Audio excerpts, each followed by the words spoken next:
Welcome back to Momentous, a Star Wars, once again, Shatterpoint podcast, where we're going to talk about Shatterpoint again, because that's what we do. Aubrey is very excited because he was the last one out of the two of us to go see the Mandalorian and Grogu movie, and now he's holding Grogu up in front of the camera for those who are not watching on the tubes of Youbes. But yes, we're very excited to get back talking about Shatterpoint. We did, as Poos like to say, that palate cleanse of talking about a different game. So we are jumping back into Shatterpoint talk again because, you know what, this past week has been a lot going on for Shatterpoint. So yeah, we'll definitely jump into talking about all of that. Aubrey, how are you doing today? Excuse me, Baby Yoda, I thought was our topic for this week. I thought we were going to discuss the new Mandalorian movie. What is this balance update you're talking about, Todd? I don't know. I mean, I guess we could do that and throw it as a bonus episode for the patrons or something if you really want to talk about the movie in greater detail. That sounds like a fantastic idea. But also, go see it. It was fun. Time. That's what I got for you. Yeah, no, it was a good movie. I mean, there was a couple points where I'm just like, okay, we can move past this, but overall, I think it hit all the Star Wars things that I wanted it to hit, type of a thing. So I was happy with it. Yeah, I mean, I understand some of the complaints where people feel like it's just an extended episode of The Mandalorian. Well, they're right. It does definitely feel like they took the plot of what would have been season 4 of The Mandalorian and turned it into a movie instead. But I would like to say that I think they did a good job of doing that, since that's clearly what they were tasked with doing. No, that is literally what my wife said as we were leaving the movie theater. Like, after the movie ended, I think that was the first thing she said is, that just felt like season 4. She's like, that's not a bad thing. It was very good, but that's what it felt like. And I mean, the Filoni, and it was directed by Jon Favreau. So what do you expect? I mean, it's like he's the one who created and did all of the creative stuff behind Mandalorian anyway. So it's like, yeah, it's gonna have that feel. Yeah, absolutely. But we'll save the rest for a bonus-ode, as the rarely reserved crew would call it. Oh, okay. We'll use that terminology never again. But all right, we'll go with that.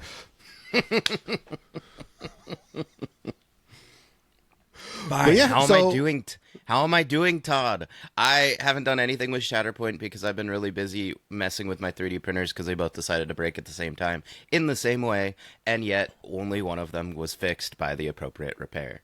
That's how I'm doing, Todd. How are you? Good. I mean, like I too I haven't done much gaming stuff at all, simply because this past week was the last week of school for my kids, and that turns into all sorts of craziness when you have two kids that have school or at school. So like my oldest daughter is going to be a junior next year now, and my youngest is going into 5th grade. So it's like, yep, it's just craziness. But summer started, which means that I go to the library and take my kids to do library things and see Aubrey at the library. I mean, clearly you needed to take the very official painting class that we were having at the library for very serious-minded painters, right? Yes, very much so. It was fantastic, though. Otherwise known as watercoloring dinosaurs. Yes, yep. No, and it's right up my daughter's alley, so it was fantastic. I mean, we're super excited. Like I said, it was a good time. So, but yeah, I mean, other than that, I mean, that was kind of fun, just because then it's like, okay, now I was motivated to come back and paint, because I did paint some more Legion stuff. I'm almost through the entire Rebel starter box of that. So, and then once I get that done, I'll probably go and get a learn to play game, because I don't play unpainted stuff. So, I'm just weird like that. Between you and Z, you know what I have to do? Z's like, so if you want to join the campaign for Trench Crusade that I'm doing, I just have one ask. I want everybody to bring painted models. He's like, but don't worry, it's only like 7 models. And I'm like, Z, I'm not. The pigeon doesn't allow me to just sit down and paint 7 models all at once. That's not how this works. So we'll see how I do. Oh, that reminds me, I have to put out a disclaimer, Todd, from our previous episode. Z let me know. I mixed up the dice that we were talking about last week. So remember how Okay. you were like, that seems really hard to hit? It's because I mixed up the injury dice and the hit dice. So whatever I told dear listeners, if you're like if you listened to last week's episode, you're like, I don't want to play a game where it's hard to hit the models. I was mistaken. I mixed up the two die rolls. So whatever I said Au- last week, reverse it. Aubrey messing stuff up is such a shock. I know. It's like I don't think our listeners will like be like, really? Aubrey made a mistake and got things backwards? No. Hey, you can ask me about magic rules. Even though I'm rusty, that's all stuck in there. If you want to ask me Star Wars lore, I got it. Anything I've learned in the past 3 to 5 years, the pigeon has probably crumpled into a tiny little ball and thrown into the back of the bus. Fair enough. Fair enough. All right. Well, yeah. I mean, like I said, it's I don't know. I'm pretty excited overall to see what happens here and with these updates and everything along those lines. Before we jump into the main topic, is there any other Star Wars or Star Wars adjacent or hobby adjacent things you wanted to talk about? No, I don't. Nah, I don't think so. Let's keep going. Oh, Let's keep going. there is one thing I wanted to talk about now that I remember it. So Dion, like over in Minnesota, I want to give him a shout out because he's been doing such a good job out there in Minnesota, like building his community. And he had an event. He had his largest event so far of 16 players at just like his normal monthly event. So like I wanted to give him a shout out for that because that's fantastic that he's like continuing to grow his community and doing such a great job growing the Shatterpoint community out there in Minnesota. Yeah, that's right. He did post about that. What was that? Yesterday. Hmm. Yeah, no, very Yeah. exciting. Yeah, this is kind of the thing that I was talking about because I feel for Accuser over where he just moved to. I don't even remember, but he's talking about how he's like the only Shatterpoint player there, and like you might feel that as intimidating or daunting or overwhelming. But what I like to think of it as, and I haven't talked to Accuser about this, so I don't know his feelings. But this is what I'm painting onto his situation. I'm like, you're just a sleeper agent. You've been inserted into the gaming community in your area, and now it's your job to spread the gospel of Shatterpoint. Wait, is he a spy or a missionary? I don't know. I'm mixing my metaphors here, but you get the idea, right? Yeah, like he's a Jedi missionary for the Church of being wrong about the Jedi. Yeah, let's get it. I get it. Wow. Wow, sir. Anyway, my point is it easy? No. I've done this. Moving to a new place and just trying to like find a magic community where there were plenty around. Like my first couple of tries, I would go to stores and I'd be like, nope, I don't like the vibes here. This is making me uncomfy. And then eventually I lighted upon where I met you and the rest of our friend group and had a good Mhm. time. But it's gonna take time, and Dion proved it because it took Yeah, time, but he did the thing. So yeah. yay! Oh yeah, without a doubt. I mean, that's I think the determination to sit there and continue to keep on doing what he did and get to the point where he got is fantastic. So, like I said, shout outs to him, man. He's been doing a fantastic job with all of that. Yeah. But all right, yeah. So I guess like so we're not gonna do. I know like every podcast and every YouTuber out there is gonna probably do a thorough breakdown of everything and every card and everything like that. And anybody that listens to us knows that that's probably not going to happen with us because well we kind of just beat to our own drum when it comes down to it. What I think we were going to do more than anything is kind of like pick stuff that we're excited about, and go from there. I mean, we'll probably touch on some of the big updates. I mean, because there are some very important things that happened to meta pieces. So yeah, we'll touch on that. But I think overall, I think we're going to kind of just more talk about the things that we're excited about because that's what we do. So I guess I will start out though. You do want to talk about like Cassian and the meta changes that happened in the Cassian thing. So we can start there just to get that boring stuff out of the way. Right, right. Well, so here's the thing. I play Rebels. I play a lot of Rebels. Like, here's the thing. Even if Cassian had been quote unquote bad, I still would have put him on the table because I loved Andor, I loved Rogue One, and his box just seems like a fun time. So for starters, like preface, this is why I want to talk about Cassian, not because I was anywhere near the top echelons of Cassian players.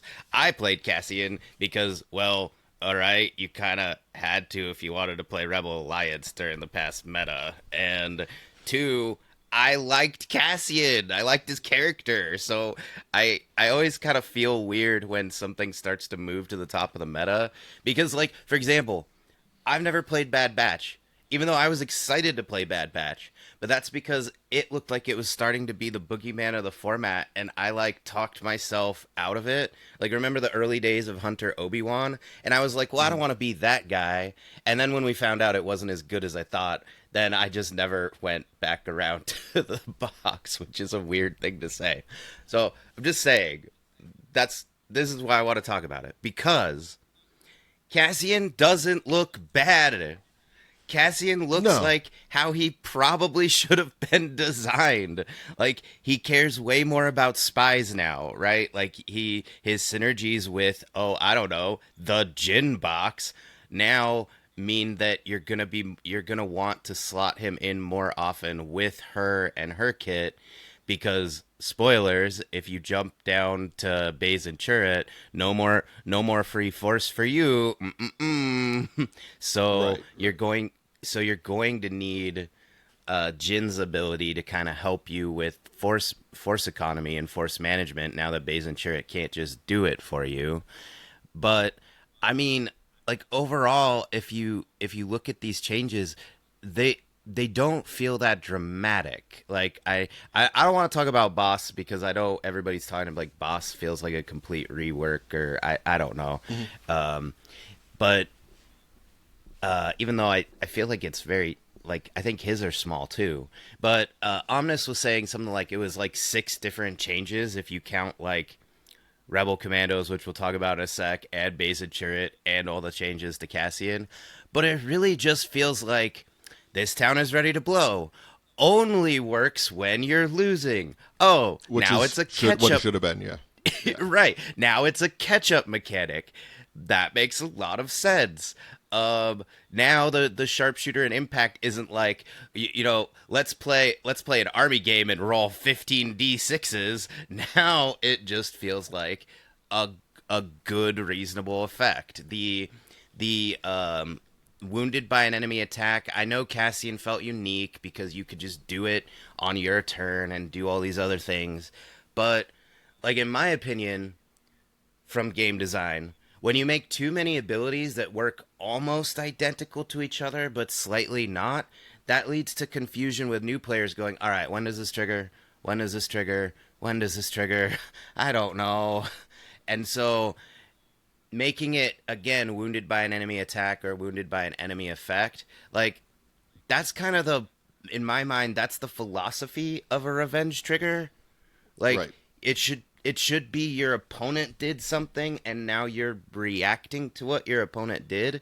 So like all of these just feel like like if this was spoiler season and you just handed me Captain Cassian Andor's card and told me to look at it or told me to look at Baze and Churret's card instead of going, "Oh, this seems really good." Now I'm just going, "Oh, this seems solid. I could play this. This Right. this is reasonable. This is all good." I don't know. What do you Yeah. think, Todd? I mean, overall, I like the change. I mean, it's this town is ready to blow. Needed to change the way it did. 100%. It needed to. It needed to be just on loss. I mean, when you lose a struggle, we've been saying that for months at this point in time. As far as the identity, the fact that now it's just a dash unless they're a spy, then it's a full advance. I mean, because it didn't. At the end of the day, an advance and a reposition on a revenge trigger is not that big of a deal. I mean, it takes away from the engaged, I guess, piece of it. But it's. I think it's great. I think that's something that needed to happen for sure. It makes it a little less oppressive, a little less mobile of everything. But the big thing for me again is that like the change to the Shatterpoint. I mean, because it's like that. We all know that that's not that's a nerf to Baze and Churret, because my lord, Baze and Churret adding the 4 or 5 dice to their attack as soon as they Shatterpoint, it was so gross.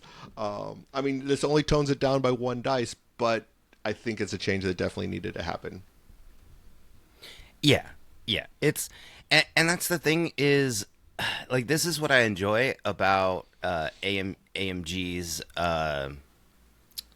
design philosophy, because I know everybody's like, this is so many changes, but I I feel like all they did was just a little touch. Like, just a little touchdown, little touchdown, little touchdown. Like, at our next event, we're gonna be playing the end of league game. I'm gonna bring Cassian. I'm gonna bring Baze and Churret. I'm gonna bring Rebel Commandos. I think they're still gonna be just fine. I just might I might like change the composition of like the other, like a couple of the other characters. Like, I might make sure I have more spies in my list. Like, that's about, like, maybe I bring Jin instead of Leia, or I bring I bring Bodhi or something. Like something in the list may change because of these changes, but I don't think I'm gonna do terribly with them, with these new options. No, I mean, I don't think I don't think these are going to be bad units. I just think there's just a slight change to it, and that's perfectly fine. In all honesty, I think it works out well. I don't think that this is something that anybody needs to be overly concerned about. I think he's still going to be a strong piece to play. I think there's still going to be you're still going to be able to utilize him very well. It's just a matter of it's just changed a little bit. That's all. Yeah, yeah. And then the last elephant in the room, infiltrate. I will say,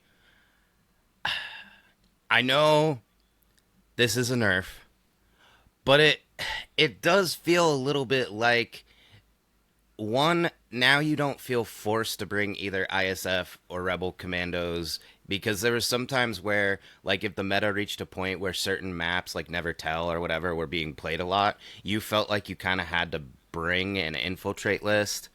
And now it's like, well, you have more similar options. Like, you have Pons, who's also very similar. Well, I know his is a little different, but same amount of distance roughly.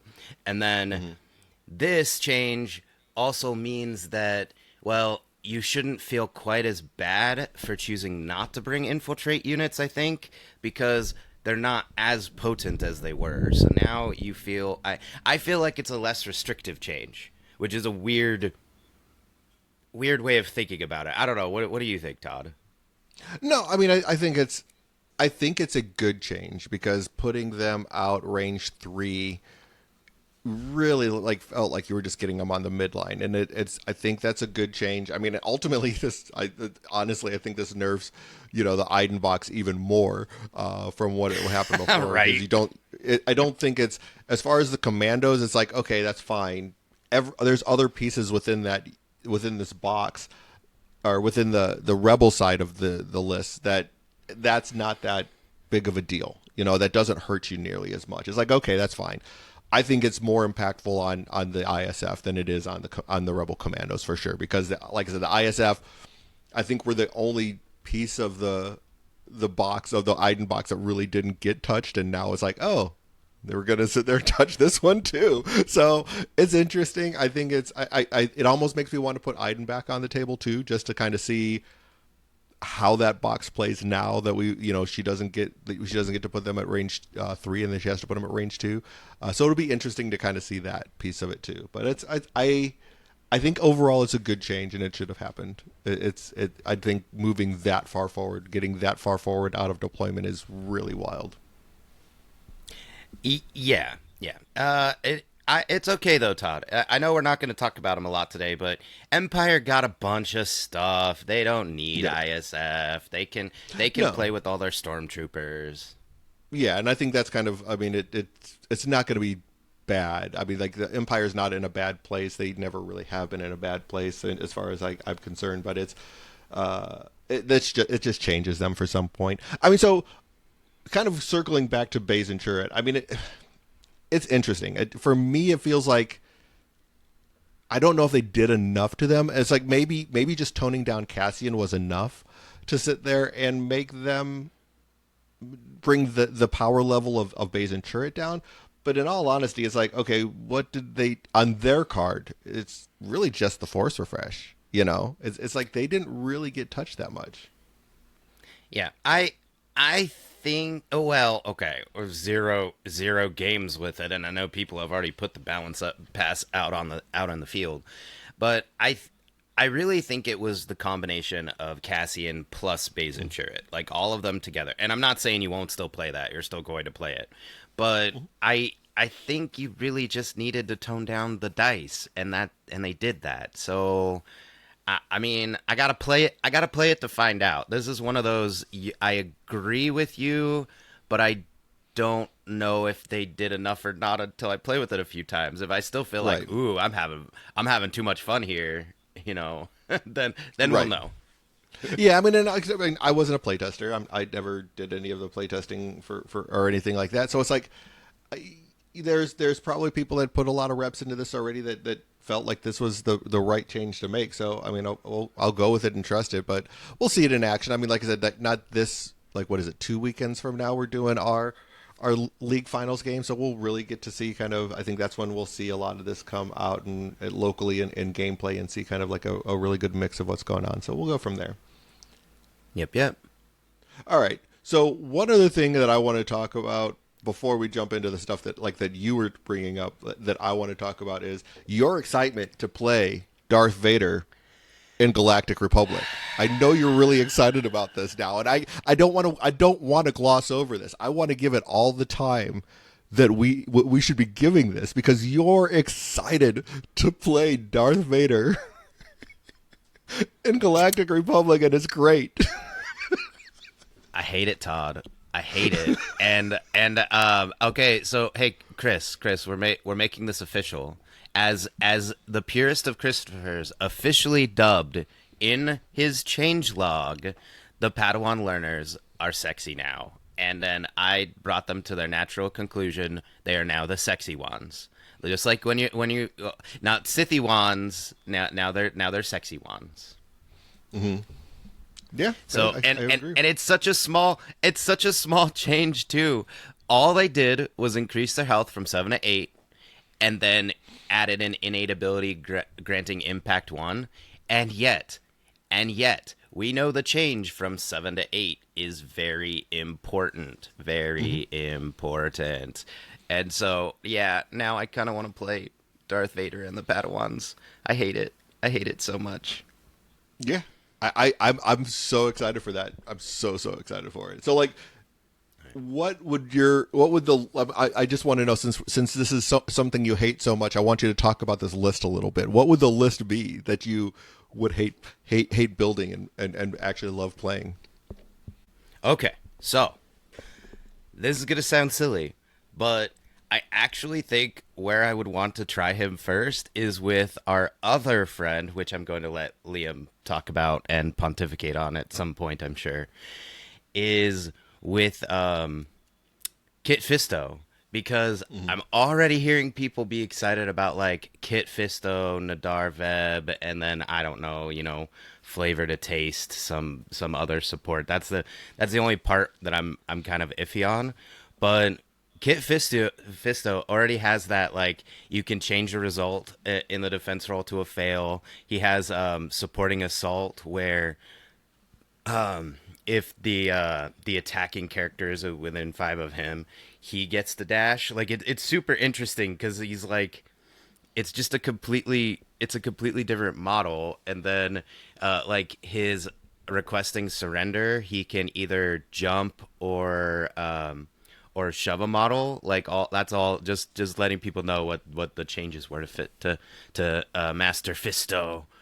But I actually kind of wanted to try and do something with him and Nadar Veb in because I mean, they're already pretty heavily melee, and Nadar wants to punch up and go after big fish. And oh, I didn't mean that pun. Awkward. Accidentally tactical. There it is. So I feel like that would just be something fun, like especially when like wanting to try something new, right? Like so, Mhm. do I think this is the quote unquote best Vader one list in Republic? No. But did I also finally order my own Episode 3 Anakin proxy so I can be friends with Sheev? Yes, I did, because I still struggle to put suited Vader on the table with Galactic Republic, and I am excited enough about the changes to the Padawan learners, just the Padawan learners, that I want to try Vader again, and I'll I just don't let know you know how if to it's a do that. tournament I'm running, I will not allow you to play that proxy. Uh, no, you know what? I'll just bring my Vader 3 then, because I like that model way more than my Vader 1. You know what? Fine, fine. I see how it is, tournament organizer. Oh, wait. But if Sheev's in the event, are you gonna let Sheev use the proxy? Yeah, just you. I'm just targeting you. Fine, fine. I Just because just, it's fun. I always thought the Padawans were weirdly like they're just slotted into that supporting slot for Vader 1, and now they Oh just yeah. made them better. Like this, Right. it's not going to be hard to get them into place and get a free focus and have the impact uh it's so good. And they say force user, remember. They say force user, not Jedi. It's great. Right. Yeah, no, they're fantastic. I mean, they are exactly what you need them to be for the Vader list for sure. So it's going to be interesting that you get to play a bunch of younglings with Vader since he decided to slaughter younglings on his way to becoming the greatest Don't villain tell of our time. Donovan. Too soon. Too soon, Todd. It's all right. It's all right. All right. Well, so those are the things that you're excited about.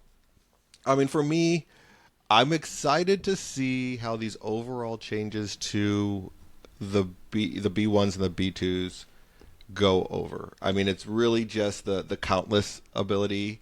I haven't. I always wait until everything is released officially before I start like tooling around with it too much.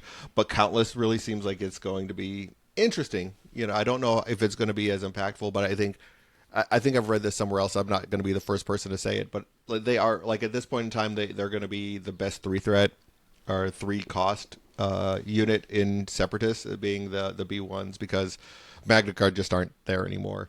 So it'll be interesting to kind of see how they do. But I'm more excited about the B2s and what's going on with Yeah. them because that they still already have saturation fire. You put them under Kalani, give them Kalani dice, and now they have close range annihilation, which basically gives them the ability to reroll two dice if they're within range three. So you can still do a ranged attack with them, depending on if you position them properly, and be able to reroll two dice because they are better at ranged attacks than melee. So it's interesting because it's like saturation fire into being able to reroll two dice. Okay, now you're just rolling a ton of dice. You have Kalani dice. You could potentially add three dice to their rolls with two rerolls on attacking. I think they're going to be pretty doggone good. Yeah, and again, this I'm pretty sure it was Omnis that pointed this out, but it's not even just re-roll two fail results. It's re-roll whatever you want. So if you get too Right. much expertise, or you get Mm-hmm. you can manipulate the roll to get what you need out of it. So no, I'm excited. I still feel like separatists need one more box. Oh yeah. Please give us droid commandos and droidicas and Admiral Trench and I don't know what else. Whatever you want. I'll take Newt Gunray if it gets me droidicas. Well, sorry, if it gets Chris droidicas. Yeah, they definitely need something. They are a little short. I think there's still one piece that they need, one box to really kind of push them to the point where I think that they're going to be exactly where they need to be. So I don't know. We'll see. I'm hoping that we get there eventually, but oh gosh, I don't know. It's hard to say if we're going to get there or not. It's tough because are we going to get sequel stuff first, or are we going to get more separatists first with the reduced schedule? Like, I don't know the answer to that question. That's way too speculative.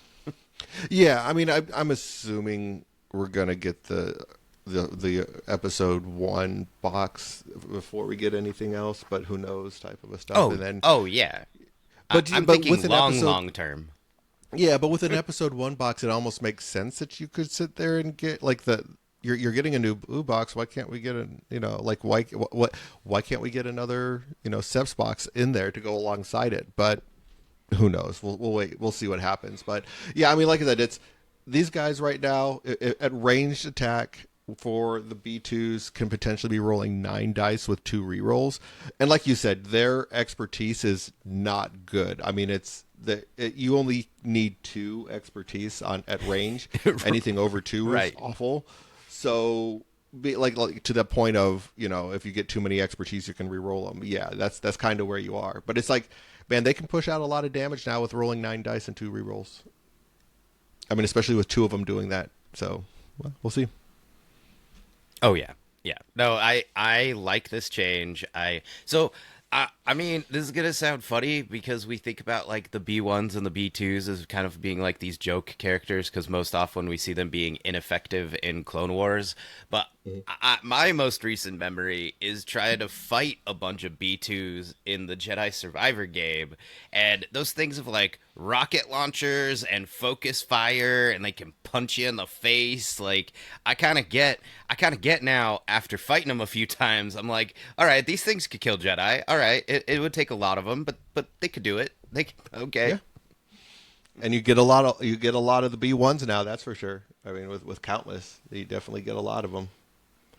So it's going to be interesting. I think giving the supports because the secondaries are good in Separatists. You have some really good primaries in Dooku, in Rift Tamsin, in Grievous. They're still good. So I think this kind of like pushes us into a spot where there's a lot of things you can do in the Separatist list now that these supports are kind of being elevated a little bit. They're not crazy, but they're elevated, I think, enough to where it's worth putting Separatists back on the table. Yep, absolutely. All right. So the one thing that I think probably most excited to try out is basically something with the whole Padme box. I think that's going to be, it's interesting to kind of see what can be done with her because they did a whole overhaul. Not whole overhaul, but they made some significant changes. They added Naboo to everything in the box, which as we know, is probably just has to do with that episode 1 box that's going to be coming out with Qui-Gon and Obi-Wan. But I think one of the good things is getting rid of coordinated fire for her because it only hit handmaidens. That was such a useless ability because it's like you were forced into playing that entire box. Yeah, absolutely. No notes. Keep going. Yep. So they replaced it with a new ability called Queen's Gambit, which basically costs a force, and basically whenever one or more character, an opposing player, gains a momentum, you can basically use the ability, and she gets to advance. So really, you can start putting her wherever you want to put her, which is important because of the changes that they made to her Servant of the People. Well, it isn't even that important anymore. Like it would have been important, I think, if like they kept the old Servants of the People because like she had to sit there and be within certain ranges where now she doesn't. But it allows her to be kind of in wherever she needs to be, and she has a little more survivability. She went from 9 to 10 on her stamina, so she's got a little more durability. She's able to move around a little bit. She has the ability to position herself whenever someone gains momentum. It's not just when like she's attacked. So anything that'll get you momentum. I mean, let's say you end on 0, oh, we both got momentum. Oh, now I get to move her also, and now she's in a position to potentially maybe like flip another point because you were able to move her at the end of an activation where now she's contesting a point that she wasn't after scoring happened. So it's right. Like It's super weird. It's super weird. I was thinking about that too, Todd, because I was like, wait, so if they gain momentum, that means you did score it. Because obviously, everyone's talking about this being a revenge ability, right? Like, because the most common thing that you're going to use it on is they took out a model, and then you're going to be like, cool, I'm running over here, and I'm keeping this point from you, which is fantastic. Not complaining about that. But I was thinking of the wait, so at the end of the turn, you've already done scoring, so you've already determined control. Then you move her onto a point, so then your opponent has to think about like the next turn in addition to their turn, because yes, they might have scored, but if they didn't win with that scoring, then Padme could immediately mess up the next activation. It's like Hmm. you pre-moved a model, like because she could go tie and then either tie break on the next turn, or you could just like say she's still outnumbered. You could just move somebody over there on your. It's just the play patterns are gonna be very cool. Right. Oh, you didn't get on your side of zero. I get to move Padme. I get to advance Padme. Now she's challenging the 1 point that you had, even and I had two, and I had two, and you had one. I mean, it's like she can do some really feels bad stuff, some Yeah, real feels bad stuff, which is going to be hilarious. yeah, it's very interesting. I mean, and obviously Royal Command and Crackshot are still good. They didn't change anything there. It's No. just fine. Yeah, and the identity was very nuanced. What happened there? Like that got rid of the range restriction, the aggressive negotiation side, which makes this much better because now it's a Yeah. global ability. So I think that's fantastic. The faith and diplomacy side, it's not really hasn't changed much. It's kind of like it feels like they just cleaned up wording more than anything else. It feels like it's still going to kind of work the same, other than now you don't have to have that Galactic Republic supporting unit. It doesn't, that restriction's gone, which is nice. Like I think overall they've just made her easier. Well, I mean, it is different, but it effectively becomes the same thing. I get what you're saying, because now she's a tiebreaker, but only on one side.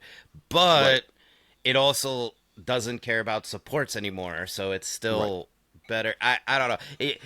It's definitely they took the intention, saw that it wasn't having the proper impact, and then they reworded it entirely to ultimately be like, okay, the whole point of this ability is to be able to do tricky things with controlling objectives. I'm like, how did you come up with a completely different ability that effectively does the exact same thing? Like, Right. kudos. Exactly.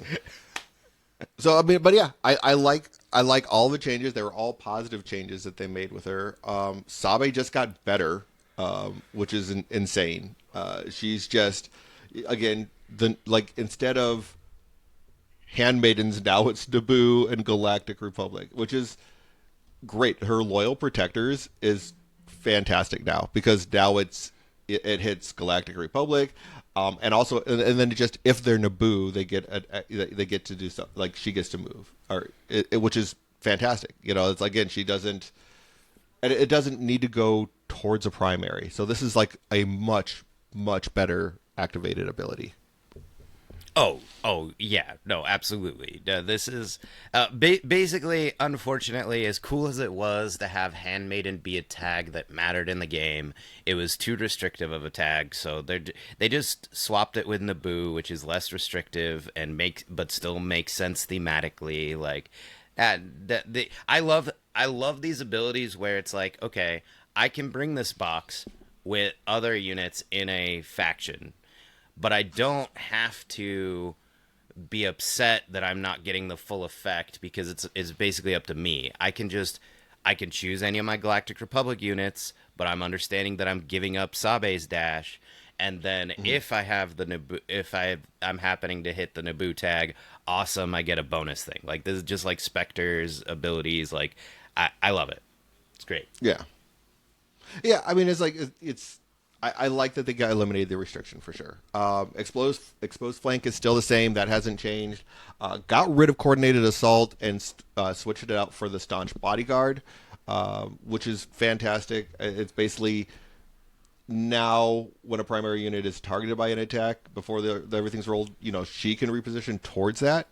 Then, and basically then if she's within 2 of the primary, they can add 2 dice to the attack roll. So it's basically like a really cool bodyguard ability. It's like they took the bodyguard identity or innate ability that she had and kind of changed it up a little bit because they got rid of that as well. So it's like I like what they did with getting rid of that reactive and the innates that they had, and they kind of turned this into that a upgraded version of that bodyguard and stuff like that, where you don't have to worry so much about the positioning of her, because it's like you really had to keep her close to your primaries to keep them in safe under her old innate ability, where now it's like, okay, well, I can reposition as long as I have her within 2 plus or a full advance.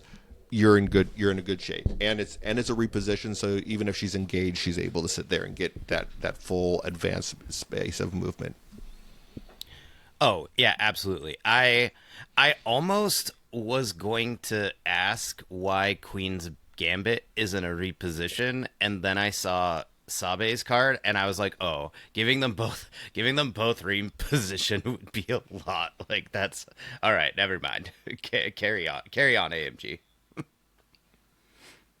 Yeah, I mean, and then the decoy ability that they added, like basically as the new innate ability, is really wild. So basically, before choosing a unit to activate with your Shatterpoint card, you may choose to activate.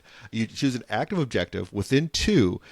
If you do, you choose a Naboo primary character. Put each character in this unit, so it was Sabe, within 1 of the chosen primary character, then the chosen primary character within 1 of the active objective. It's like just movement. It's like just like movement shenanigans like crazy. I mean, I think it's going to be, there's a lot going on with the Sabe and Queen Amidala. There's just going to be insane. I think this is the coolest thing ever. Sabe literally could just teleport a new like the primary around because like Right. you move, you just have to be contesting an objective. Well, I mean not contesting, but you know what I mean. Within 2, which is probably what Yeah. you're doing anyway, because it's not. I don't want to confuse people. It doesn't care about contesting. It's just within range 2 of an active objective, and Yeah, then you have to be you can within just contesting teleport. range. Yeah. So then you just you just teleport Sabe over to wherever they are. To be clear, no restriction on where the primary is. You just pick one, and then Right. she teleports, and then that one teleports. And the cool part is it's not like you have to keep track of like the exact position. It just says move the one within 1 and move the other within 1. And so you can fix weird shove angles that might have happened from your opponent doing stuff. You could block an ingress point. You like it, and the crazy part is you do not have to choose either the primary or Sabe as the Shatterpoint hit. Yeah. You just have to go with your Shatterpoint card. So you could do this teleport thingy, which, by the way, everyone, if Padme's on Faith and Diplomacy, that means she's now becomes a tie-breaking model wherever you teleported her to. And then you still have a whole turn. Like, Right. then you have the rest of your Shatterpoint turn to affect the board. This is going to be fun. Oh yeah, 100%. 100% is going to be a blast. So I'm excited for that. I mean, and then the last thing that really happens in this box is just some small changes to the stance card for the Handmaidens. Their first 2 steps basically completely stay the same. They removed the disarm on step 3 and gave them a shove. And then they added a shove to step 5 along with the reposition. Granted, you're probably not getting to step 5 very often with them, especially because their expertise just isn't that great. And they added 1 defensive dice to melee, which is pretty cool. And then they took that disarm that they had on their tree and moved it to the expertise on the 2 plus. So the 2+ expertise on melee now has an expert or a crit, a damage, and it added a disarm to it. So other than that, like some small changes, but made it like the one defensive dice I think is great, making them a little more defensive, giving them a little bit more because I mean overall they're I don't think with 4 dice you were hitting the 3 expertise that often, and 3 expertise is pretty doggone good defensively for them because that has crit mitigation there. That has that crit to fail. So I think it's pretty outstanding to sit there and do all those changes there. So I think overall small change, but I think that makes them a little bit more viable to play. Yeah, yeah. No, it makes sense. The because you have to remember that expose. Because I always forget this when I look at their combat stance card, and then I have to go, "What? Wait, why are we playing handmaidens?" Remember, they have exposed flank, which gives them sharpshooter and a focus action. So they're going to be rolling 7. So it's not. I mean, you have to spend a force to do it, but Yeah. yeah, yeah. In range. Don't punch with these girls. They don't want to do No. that. No, I mean there's going to be times where they're probably going to be stuck in melee, and that's why I think the change in melee was pretty decent because I think that's the way you play into them is you really want to pin them into being engaged and pinned, so that they can't sit there and do a lot of the things that they wanted to do, or at least make them utilize a lot of force to sit there and do their exposed flank, like move then exposed flank type of a thing. So. I don't know. But like I said, overall, I think these guys, this is going to be fun to just sit there and like replay this box and kind of build around with it. I think I see having some fun playing like an Anakin list with like husband and wife type of a list here. Now that the handmaiden restrictions are not there anymore, I think is going to make them a pretty decent thing to pair with any Galactic Republic unit until the Naboo stuff comes out. You know who they could pair with if you want them to punch really really good. Who could you pair them with now? Todd, Well, now that they of don't course care it's about handmaidens. well because you could always go with the greatest Galactic Republic primary in Darth Vader 1. I mean that's like again your Vader 1, maybe throw in a Rex or something along with the your Padawan learners there. I mean, I think that'd be a fun little list. I'm sorry. You mean the sexy ones? Those are the sexy ones. The Padawans? Why are you talking about the Padawans being sexy? That's kind of weird. Oh my God, you and Donovan. Their kit is sexy. The kit is sexy. Man, you and the alien kids, man. You were playing with Grogu oh, earlier. hey, he's a baby. He's a baby. He did nothing wrong in his entire life except for that one time where he tried to genocide a frog lady. Yeah, I mean that's pretty bad stuff there, Aubrey. But yeah, I mean overall, I am pretty excited about like that. I mean, like I said, there's a lot of different changes. They did a lot of stuff to the entire Veers box got touched. I like that they finally fixed the errors on CT9904's box because Crosshair really needed to have that error restriction kind of lightened because he was A little bit. he was not able to get played basically anywhere because of how his errors on his card. So and the Ewoks got touched, which is pretty cool. I mean, I think overall there's some really great stuff that happened here. I don't know. Did we miss anything that you kind of wanted to touch on? Because, like I said, I kind of touched on the big ones that I wanted to talk about. I mean, yes, Boss got his change, 7 Scores got their change. I think that's going to tap them down to where they're not as oppressive as they were.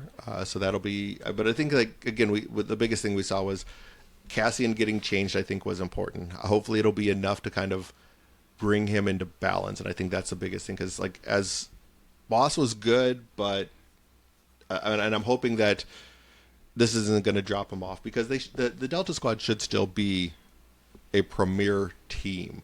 That's what they were, was a premier. They were premier clones. They were elites, so they should be elite, just not overpowered gameplay wise. Is I think really the place where we want to go with that.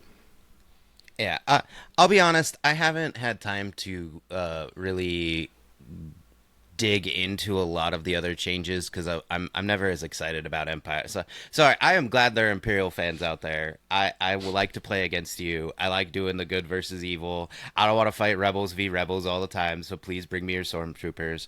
All I'll say is one of the things that I was idly excited about, and then I never really had time to put it on the table, and then every general consensus was don't put it on the table.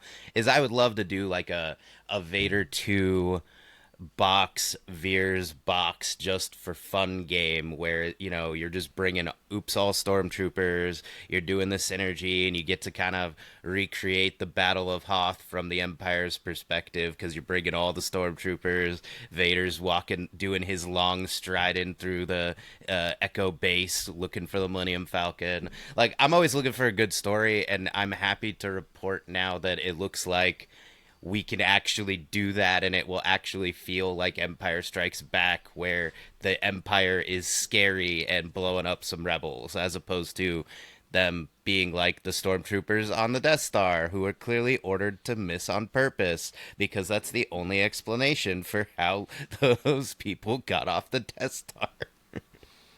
Fair, fair. But yeah, no, I'm excited. Like I said, pretty excited to sit there and see what happens with all of that. So yeah, I don't know. Any closing thoughts before we wrap this up here, Aubrey? Oh, honorary mention for you Ewok lovers out there. I know there's a few of you, the trappers and the Ewok hunters. Again, they're very small changes, right? Very, very little, but I like what they did. Like, they changed the wording on strength and numbers, so that it just functions like pack hunter now, which I think is just more basically, I feel like they just made the Ewok supports more consistent, which means we might actually see them on the table more, as opposed to just being honorary Ewoks on the table with Leia. So I think that's just a cool thing. It's very small, but check them out too, because I like that they basically get a free hunker at the end of all their turns. Like, that's a really cool change that I would never have thought of. Yeah, yeah. Um, let's see. The only thing that I wanted, again, there's some with upcoming events. Next weekend is the GT at the UK Games Expo. It looks like there's, like, as of right now, I'm showing 19 players signed up for that. So hopefully they can sit there and get a few more, especially now with the update out there. Really looking forward to that. I know Damio Matt the same weekend has his GT out there in New Jersey, happening at Top Deck Games. It looks like 17 players are signed up for that. So if you are in the New Jersey area, or at least on in the United States, or North America for that matter, on the eastern part of North America, definitely could hit up that GT. Matt always runs some amazing stuff there. So definitely, like, those are some two big things that I would definitely look at as far as GTs happening relatively soon. Our GT, the Smite Club Open GT, is going to be happening in August. I think tickets just went live on that this week. I know that our friends up in Canada are having their Battle for the Breath up in Ontario. That's going to be happening. Sean Piccone from Coordinated Fire, he's going to be running his event in June. So, like, I think that's the second week in June. He's going to be running that event as well. So there's a lot of good events coming up. I think it looks like they have 11 signed up so far for for Sean's event there. So a lot of good events coming up. So I mean, definitely get out there and enjoy a lot of what's going to be happening over the next couple of months. I think it's going to be a good summer for Shatterpoint, just because like I said, we have the update, we have the Morgan box. Like last year when we got our update, that really revitalized the game a lot. So I'm really excited to kind of see what happens and kind of see where we go with a lot of these events now. I think there's looks like Australia has a big thing going on too in June, at the end of June, at the gaming arena. The Duel of Fates 2026 is happening too. Sorry, you were going to say something, Aubrey? Yep. Well, no, I was like, we have an event next week. I'm trying to remember what Matt even called it. Matt Booker. Yeah, Matt Booker has his event coming up up in here locally at Arizona as well on the 30th. I don't know if I'm going to be able to make that one, unfortunately, because there's kiddos' birthdays. We'll see if I can squeeze away. I mean, I'll be gone all week on family vacation stuff. So yeah, Booker's running his event. I'll be working too. I had to choose between the end of league tournament and the and Matt's event. So, but he's got 10 players signed up, and that's 10 out of 16. So, get your balance pass printed out, those models painted, and go play with Matt. Yeah, no, I mean, like I said, going to be some fantastic stuff. I saw, like I said, and like, of course, we're running our team event in June at the Heroes Cup, so it would be awesome to see us get like a couple more teams here for Shatterpoint if you're in the area or want to come down and play in a. Well, it looks like it's going to be a really fun team event for sure. So I think, like I said, I think the summer's looking really good for us. I think there's going to be some great stuff happening. I know the Zi-Fi guys are going to be running their event in September. So that's like running right into that'll be, I think, be a really good prep for getting ready to do LVO, because LVO is going to be in October. So there's somebody was already in our Discord asking about LVO event info, and I was like, oh man, LVO is getting closer. It's like 4 months away. It's inching up on me. I still have so much terrain to paint. All right, we got this. Yeah. Yeah, no, LVO is like 4 months away. So it's like I said, but we're running into some great stuff there. I mean, for sure. So there's like a lot of good stuff happening. A lot of good events out there, definitely. I mean, and even if it's not like big events like GTs or something like that, go and support your local stores, support your local TOs and everything along those lines. Like I said, I go back again and look at what Dion has done. I mean, he ran a 16-player event at his store, just a normal event, not a GT. Not anything super crazy, but he ran a 16-player event, and so I think that there's a lot that can be done with all of that. It doesn't always have to be a big event. You can sit there and have some really great just monthly meetups at your store. Just have to sit there and put the work in, and it's tough. I will say that it's not easy to sit there and continually build those, but yeah, let's go for it and do it. Yeah. All right. Well, to close everything out, as always, want to thank all of you guys for listening. I know that we're the weird ramblers of the entire thing, so we appreciate you guys listening to our rambles and everything along those lines. We appreciate it. Thank you very much for listening. If you want to support us, you can always do so by becoming a patron for as little as $1 a month. It definitely helps us with doing all of the things and all of this stuff that we do to sit there and continue to bring this podcast out. If you don't want to do that, you can always support us just by rating and reviewing the podcast on whatever podcast platform you're listening to us on. Those 5-star reviews definitely do help. You can also go ahead and give us a like or a subscribe on the YouTubes. That also does help us as well. But as always, I do again want to thank you very much for listening, and may the force be with you. We are brave, Your Highness.